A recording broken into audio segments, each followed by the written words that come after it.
Hey, everybody. Welcome to the If I Had More Time podcast. I am so excited to kick off this new year and our fourth edition of On the Table, that teaching series, with a special guest, Rebecca McLaughlin, who has impacted our church in many ways. You may have never heard of her or heard her, but you will here in a couple moments. And I just want to tell you, the church, how much she has impacted us. So several years ago, when we started teaching this series On the Table, we asked our whole staff to read the book Confronting Christianity. And if you're watching on YouTube, I'm holding this up for you now. You can see just in the back of my copy, you can always tell if you've read a book multiple times, if some of the writing is in black ink and some is in blue ink. And so this book has been such an important book for our staff team. It really helped.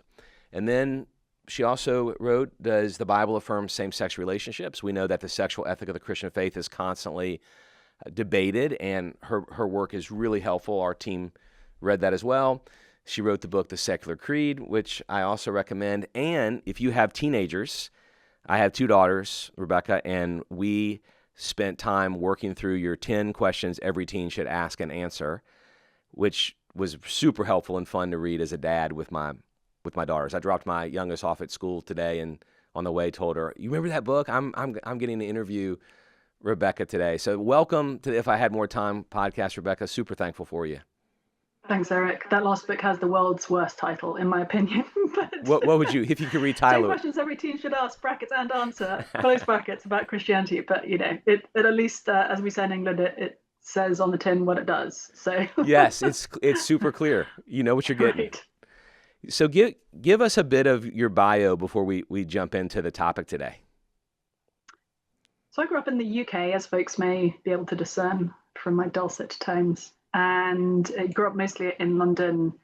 From an early age, was very convinced about who Jesus is, and had very few friends who would agree with me about Jesus. So most of my friends, I went to sort of preppy academic high school and on to college, and most of my friends were very highly intelligent people who had some pretty serious objections to Christianity. So I'd say for pretty much as long as I can remember, I have been trying to explain to people I love and respect why, rather than all the sort of questions and objections they have to Christianity that seem like massive kind of roadblocks to faith in Jesus, why actually, if you look more closely at each of them, they become a signpost rather than a roadblock. So I was doing that, as just as part of my normal life. When I was high school and college as an undergrad, I did a Ph.D. as well, because I enjoyed being a student and wanted to carry on telling other students about Jesus and having these kinds of conversations. Then ended up going to a seminary in London. Along the way, I married a guy from Oklahoma, which, I give people a moment to digest that, because it's always shocking to people that this English girl ended up with the guy from Oklahoma. But these things happen sometimes, and he was keen to move back to the States. So we've been living in Cambridge, Massachusetts for the last 17 years. I have 3 American children to show for it, and we're part of a delightful church in Cambridge, Mass, which I think the Boston area is the third least churched metropolitan area in America, at least when I kind of last checked the statistics. Right. So that makes me feel at home coming from England, which is pretty unchurched compared to most of the US. Yeah, I'm curious about that. Are the questions that someone who's not a believer in London similar to the questions that you get in Cambridge? Yes. Yeah, which makes my life easier. Wow. So you feel like you've worked through those questions from a young age, sounds like. Yes, and in some ways, the UK has kind of been ahead of the US on some fronts, when it comes to de-churching or secularization historically, and when it comes to some of the sort of more recent movements. So, for example, I think the trans movement was, maybe the UK has been sort of slightly ahead of the US on that, both in terms of a pendulum swing in one direction, and then also in terms of a kind of pendulum swing in the other direction. So it's just been interesting to see the culture that I come from and the culture that I've married into, as it were. No, that's very true. Having similar trajectories, but often slightly offset from one another. Yeah. So this week, the question that we put on the table, and which fits really well, I know you've been someone who's answered questions from skeptics for a long time. a loving God, yet there's genocides in the Bible. I remember when I first became a Christian, which was my senior year in high school, I was at like this really traditional church where on Tuesday nights you would go out and go quote unquote soul winning, like go share the gospel with people, just like really kind of confrontational. And it's probably not the most effective way, yet I did learn how to articulate the gospel, and I did learn how to see questions that people were having. And I was only 18 years old, and this really kind older lady just asked me, she said, son, you're so kind, and I want to listen to you, but I have a hard time because I hear God is a God of love, yet there's genocides in the Bible where God commands the killing of a whole group of people. How do you answer that? I don't want to go to heaven if the God who commanded that is in heaven. I was 18 years old. I hadn't even read those passages. I was a new Christian. I'd only become a Christian like 6 months ago. Before that moment, I had no clue how to answer it. And I know that is a common question. So someone's asked you, Rebecca, who's not a believer, but they're really curious about the faith. What do you say when they bring up genocides in the Bible? You said a moment ago that sometimes the roadblocks can really be a signpost. So how does that difficult question actually become a signpost? Yeah, I think one of the first things to just observe is that if you put yourself in the shoes of somebody from the ancient world, so this would be true whether you're talking about the Greco-Roman Empire or whether you're talking about somebody from the ancient Near East, where the Old Testament was written, and you said to them, hey, what do you think about one nation like conquering another nation, or like one tribe conquering another tribe, or one city sort of going to war against another city and completely like decimating that city, like slaughtering the people, men, women and children? What do you think about that? They'd say, well, duh. Like, of course you did. I mean, part of winning the battle would be having the right to enslave or slaughter the people you triumphed over. So we need to ask ourselves today, why is it that our moral sensibilities kind of rise up within us and we think, oh my goodness, that's horrifying? But why do we think, today, if you think about people or nations who your country, wherever you're based or wherever your homeland is, as sort of enemies with or potentially at war with, why do we think that it is not okay to go and slaughter all of those people? And if you look back over history, there is one very clear answer, and the answer is Jesus.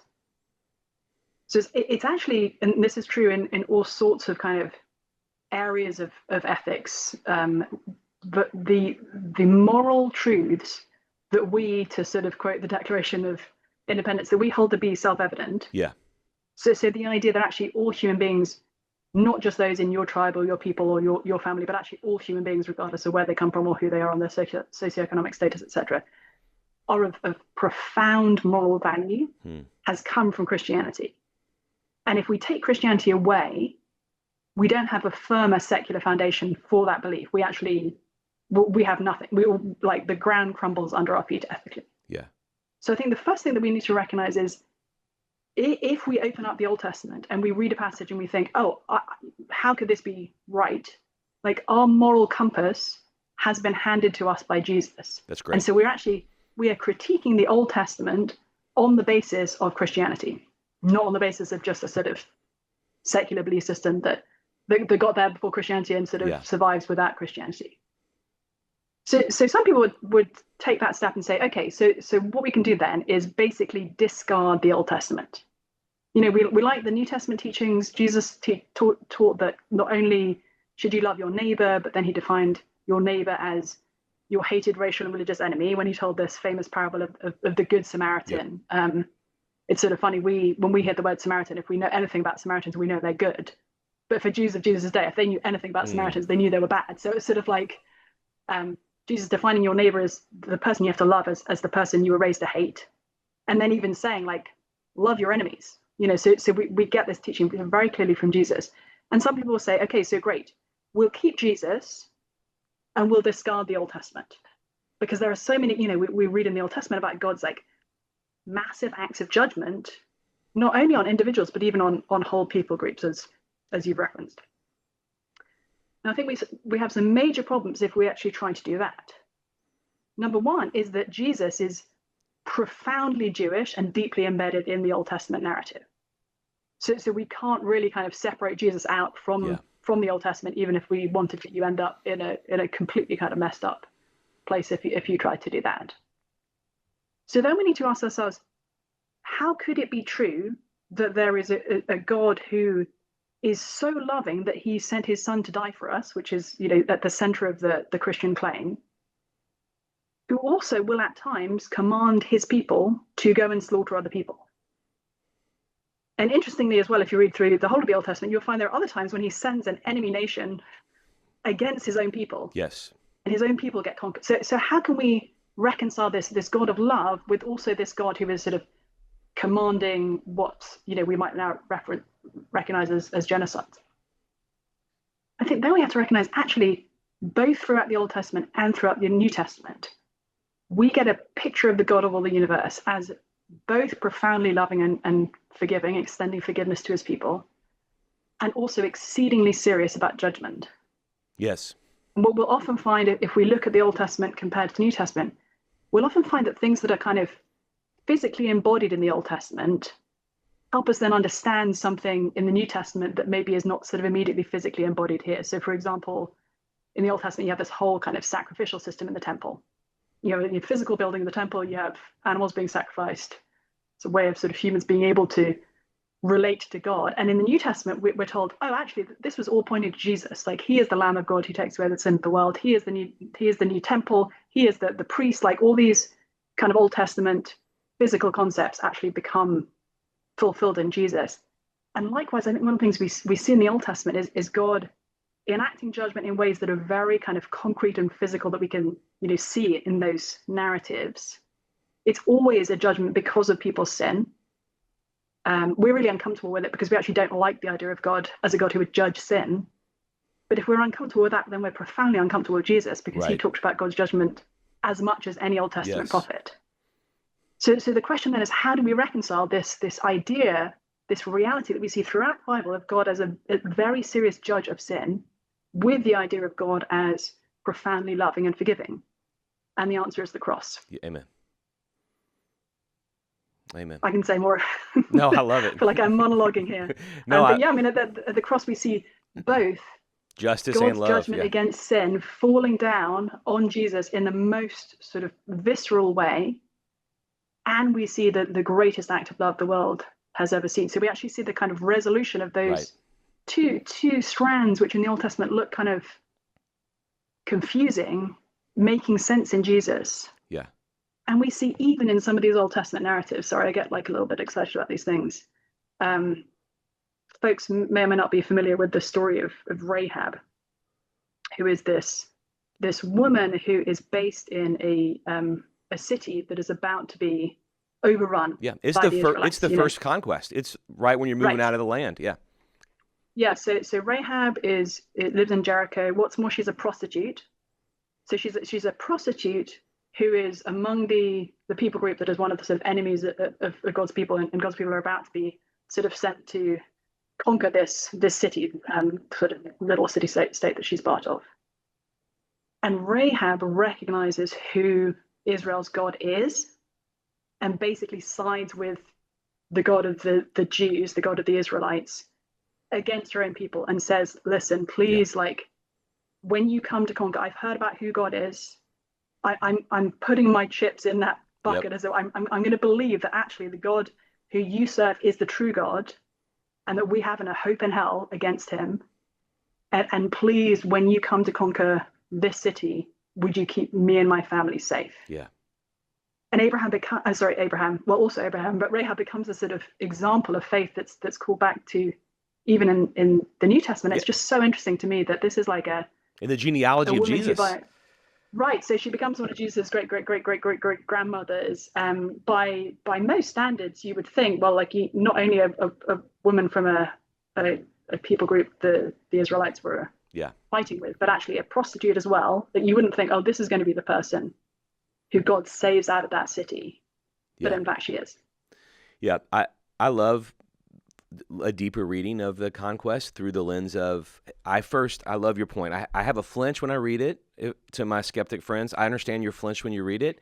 And the flinch when you read it really is, even if you have not yet become a Christian, you've been influenced by the Christian faith because you actually have a high value of people.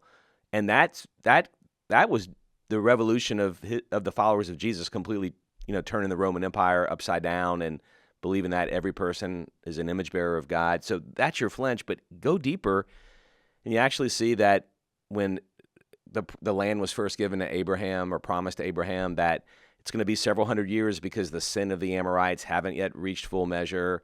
So you're not going and conquering the land yet, not until it's an act of judgment against the fullness of sin. But even then, there's Rahab, who is shown mercy. So get deeper into the story and you see that God is just, but he's also merciful and gracious. And that points us to the cross. And we want a God who is just against sin. We don't want, I think it's Miroslav Volf who talks about, if you don't like a God of vengeance, it's because you grew up in a really nice suburb.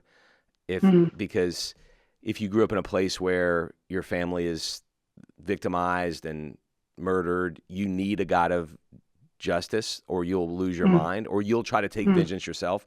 You need to be able to rest in a God who actually has vengeance as part of his attribute, that he's against sin, yet he's for people at the same time. Yeah. Well, that's kind of the summary of the sermon, which I'm thankful for. I want to move into another question that I didn't get into the sermon, and which is why we have a podcast called If I Had More Time, which you really spent a lot of time in your book, Confronting Christianity.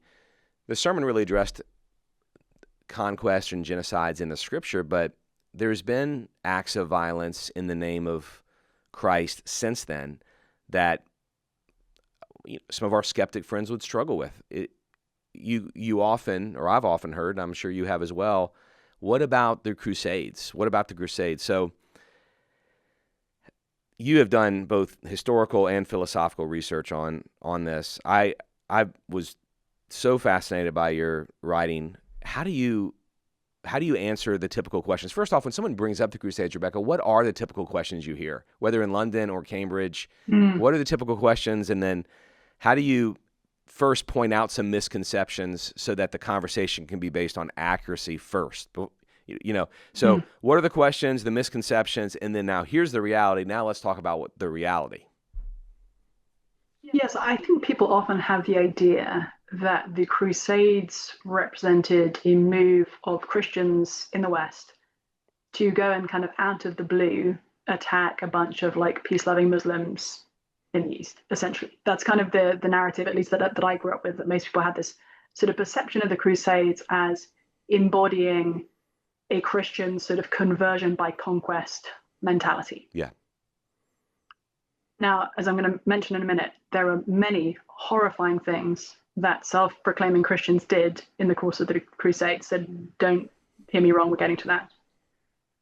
But the original reason for the First Crusade was actually that the forces of Islam, sort of Muslim armies, had been overtaking historically Christian lands. Unlike Jesus, the founder of Islam, Muhammad, was somebody who was involved in military action from the first, and there was a kind of pretty specific move to spread Islam by conquest as a sort of political movement as well as a religious one. And for many years, sort of Christians in the East had been appealing to Christians in the West to come and help. And so the First Crusade was kind of a belated response by Christians in the West to actually answer the summons of their Christian brothers and sisters in the East. So there's sort of one version of how things could have played out in the Crusades, which would have been along the lines of what has sometimes been called in Christian history a just war. So one of the big questions that arises out of the New Testament as we think about war is if Jesus said, love your enemies, and if Jesus modeled a complete willingness to let his enemies actually kill him, and taught an ethic that we might now call kind of non-violence, then then how does that then relate to how Christians should act? And you know, Christian, if there's a nation that's wanting to be shaped by Christianity, how should we act when it comes to war? And there are various different answers to this. You know, some Christians would go for like straight up pacifism from, you know, soup to nuts, as it were. From about the fourth century, there was a growing tradition of the idea of a just war. St. Augustine, as Yep. early Christian theologian, was, you know, one of the people who thought deeply about this. And he would say it's sometimes the right thing for Christians to go to war. If they do, they should do it weeping. Like, this is not a kind of rah rah, isn't this great? Let's go and conquer enemies. It's like, it should be done with profound distress from a Christian perspective. And it should be done in order to bring justice and protection for the weak, you know, for those who are being exploited and murdered and violated. So there's this sort of category for just war that could have been followed in the Crusades in terms of sort of trying to recapture some places and trying to sort of push back on a pre-existing act of violence. Instead, what happened in the course of the Crusades, and there were sort of multiple waves of the Crusades, as it were, was some truly horrifying behavior, not only toward Muslims, which, you know, when Christians got to Jerusalem and like the slaughter of Muslims was way beyond what was required in terms of conquest, and it was truly appalling. Also, horrible treatment of Jews along the way. I mean, slaughter of Jews, which utterly incomprehensible and unjustifiable. And even actually the sacking of Constantinople, like one of the major Christian cities at the time. So the number, like by any way you cut it, the Crusades included like a whole bunch of really terrible, sinful acts by Christians against all sorts of, you know, against fellow Christians, against Muslims, and against Jews. So, and that's an important thing to kind of recognize as part of Christian history. It's also just sort of interesting, and I want to say this gently because there have for sure been horrible acts of violence done by Christians since, but we're talking about things that happened about 1,000 years ago. Yeah. Doesn't mean that we should dismiss them or that they don't matter or that the historical record doesn't stand. But it's just sort of interesting that the Crusades are the place where so many modern Westerners immediately go when they think about the history of Christian sin. And in some ways, I think that actually speaks to the positives of Christianity in terms of actually promoting peace, because it's harder to find a sort of grab bag of more recent examples on that level. And it stands in Again, such not contrast. to say they don't exist. Yeah. But that it's just it's interesting that we have to dig back 1,000 years to find that, which, you know, when we compare Christianity with, you know, Islam is the second largest global belief system in the world, and I think meaningfully Christianity is sort of biggest competitor on the global stage, even though that doesn't sort of feel like the case in either the UK where I'm from or the US here. And you know, if you want to look at you have a whole range of examples of very recent and contemporary acts of Muslim violence. So it's just interesting, right, that that's often where people go. Yeah, and you highlight it in your book also violence that against Christians that's often not highlighted in the broader culture, and violence that is done by even religions that are known or branded as being mild, like Buddhism, and then Marxism. You know, the violence there. Why do you think those are not brought up in whenever the Crusade conversation happens? Yeah, I think we tend to have a view of history, and honestly, I think there's a positive to this. So it's really easy, and Jesus was clear about this in his teaching. You know, at one point he said, before you kind of try and take the speck out of your brother's eye, you should take the log out of your own eye. Like, it's so easy for us as human beings, and human beings who the Bible is pretty blunt about the fact that we're profoundly sinful. It's easy for us to kind of be very quick to critique others and very slow to recognize our own sins, whether it's our own sins in our like very own lives, or whether it's the sins of like our tribe, our country, our people, even our kind of religious group. So I think there's a positive to the fact that Christians, that sort of predominantly Christianized cultures, so, you know, talking about kind of Western Europe and the US, have a really sort of stringent view often of the history of of Christian sin. I think we also need, though, to have a kind of equal opportunities approach to this, and to not kind of romanticize either other religious groups or, as you mentioned, sort of other secular groups. Because, it's really easy to think, listen, look at all the history of religious people acting violently toward one another. Wouldn't we be better off without religion? And I kind of understand that impulse. But the problem is, look back at the history of the 20th century and some pretty wide-scale experiments in no religion. Yeah. Not least the experiment of communism, which is still kind of continuing in various forms today, and seeing the level of violence and slaughter and starvation that's going to produce. It does. It's just sobering. We need to be careful not to think, oh yeah, if we just take, quote, kind of religion away, we'll somehow be left with a more peaceful and just and equal world. Because even those aspirations for peace and justice and equality are Christian ones. Right. And again, without Christianity, we don't have a basis for them. And I always tell people, don't take my word for that. You should read like non-Christian historians like Tom Holland, not Spider-Man, but like the British historian Tom Holland, in his fascinating book Dominion: How the Christian Revolution Remade the World, where he says, he as an agnostic discovered that his core moral beliefs about human equality and justice are actually Christian beliefs, not like basic moral common sense, but specifically Christian beliefs, as Christian as the claim that Jesus rose from the dead. Right. And that without Jesus, if Jesus isn't true, we actually really don't have a good grounding for those kinds of beliefs. Yes, his book was so helpful. I learned so much from it. John Stott is kind of the godfather of our church. So the Lausanne Covenant became our doctrinal statement. He mentored my predecessor, Kenton Beshore, who was here for 35 years. Stott said something about democracy being realizing that all systems of the world there's none that are perfect, but that it's the best because it holds a high view of the person, that every person is created in the image of God, but not too high of a view that one person is able to rule over the others, that it holds that intention. In the chapter that I referenced, there was just a small section, but you linked democracy to the spread of Christianity. Again, not that Christianity spreads for the sake of democracy, but how does Christianity spreading and then it being connected to democracy in some places speak against the argument that Christianity is violent? Yeah, I mean, as I mentioned, one of the basic sort of beliefs of Christianity is that we humans aren't fundamentally good people who just, if we had a slightly better education or like less adverse childhood circumstances or whatever, would in fact be, loving and good and beautiful. But that really there is a deep problem at the center of the human heart, which the Bible calls sin.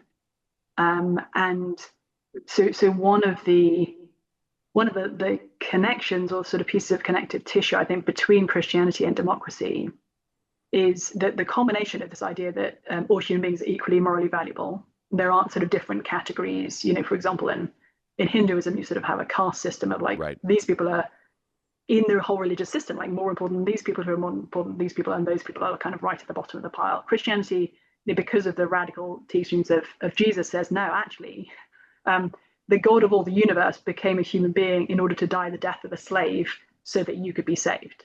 I mean, that's a sort of one way of summarizing the gospel. And so there's this radical equality that comes out of, like, flows out of Christianity that says actually everybody matters, everybody counts.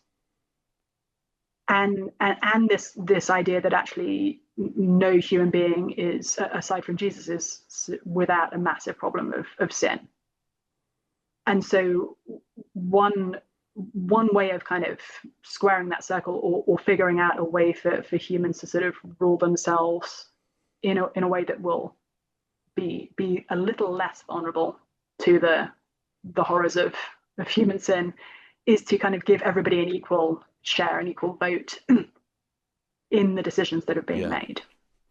Now, ultimately, Christians don't believe in democracy as the final model. What we believe in is Jesus as the king. Come on. That's it. Um, so when Jesus returns, and this is, one of the crazy things that Christians believe, not only that Jesus once died and rose again so that we could be forgiven, but that actually he's going to come again. And then all of us, whether we're dead or alive at the time, my guess is I'll probably be long, long dead and buried. He'll call us out of our graves to live with him in resurrection bodies forever. So it's not like sort of floating off into some ethereal heaven with, souls and sitting on, not flags, clouds, playing harps, sort of in some ethereal way. But that actually we'll have bodies that are meaningfully similar to the ones we have now, but actually also meaningfully different. Kind of the iPhone upgrade, as it were, on the human body. We'll get to live with Jesus forever, and he will be the king. So Christianity isn't a democracy, but because the king of all the universe, and it's so interesting the way that Jesus put it when his disciples were arguing about which of them was most important. It's one of the most embarrassing moments in all of the Gospels, actually. Jesus just told them he's going to die, and they start arguing about who's most important. And Jesus says, listen, I know that those people out there, the Gentiles, the non-believers out there, they lord it over one another. They kick down to those underneath them. He says, it's not to be like that with you. Instead, he says, whoever wants to be first among you must be the last, and whoever wants to be great among you must be slave of all. Why? Because even Jesus, the Son of Man, didn't come to be served, but to serve and to give his life as a ransom for many. Amen. So that there's sometimes a principle of like the person who least wants power is the person who you should trust with the power, like not the person who's sort of scrambling to the top. That's often a good kind of human principle of like, try to find the people who aren't trying to scramble to the top and give them the power because they're going to use it better. Well, at the center of Christianity, we have the king of all the universe who came to not to be served, but to serve and to give his life as a ransom for many. If we can trust anybody with our lives, we can trust Jesus. He's a very different king. Right. Yes. This has been so great, Rebecca. I just one final question. I'm thinking of someone who this weekend came to church for the first time since in a long time. Maybe they came to our Christmas services and they started their new year saying, I want to go to church. And my gosh, this is actually a question that I've wrestled with. I do wrestle with that. I've heard people say the God in the New Testament is different than the God in the Old Testament, and we believe no, he's one God. There's consistency throughout the Scripture of the revelation of who this one God is, and displayed for us, God the Son entering this world. We just celebrated him at Christmas, and he lived perfectly on our behalf, and then died our death to remove our sin and our shame. So we believe in him. But the person who's come and they're new to church or first time in a long time, and this question has been a wrestle. You said at the very beginning that the roadblock can really be a signpost. So you have a friend, Rebecca, who's had this question, and you've had dinner and you've talked about this, you hit what we talked about or even all the things in the message, and your final, as you end the night, your final exhortation to your friend to consider their wrestling is actually something that's pointing them towards the grace of Jesus. What do you say to your friend? Yeah, I would say imagine if you could find an understanding of the world that's centered on a completely innocent man who knowingly and deliberately gave over his body to the most horrifying death at the hands of his enemies and for the sake of his enemies. If anybody could deliver on your hope for justice and equality and nonviolence and care for the poor and love for the marginalized, might it not be that person? Because that's who we Christians are claiming to follow in all our sinful imperfection. That's who we're trying to organize our lives around. And I'd maybe even go back to a fellow, in your case, Southern Californian, I believe, Dallas Willard, who was for a long time a philosophy professor at University of Southern California, USC. not South Carolina. USC. Hey, our folks are going to love it. You're quoting USC professors. This is great. Yeah. So one time, I'm going to paraphrase this slightly, but one time, I think a student after a lecture asked him, like, are you seriously saying that you think Jesus is the savior of the world? And Dallas Willard basically said, well, who else did you have in mind? And I think that's just a really interesting question to ponder. if Jesus isn't the savior of the world, what other candidates Right. do we have? And if we pull Christianity out of this whole system and we say, okay, the only story we have to tell about what human beings are is an evolutionary story, think about whether that delivers Right. on the love and equality and nonviolence that you're looking for. Wow. That's so helpful and profound, Rebecca. I'm so thankful you joined us today. Thank you, everybody, for listening to the If I Had More Time podcast.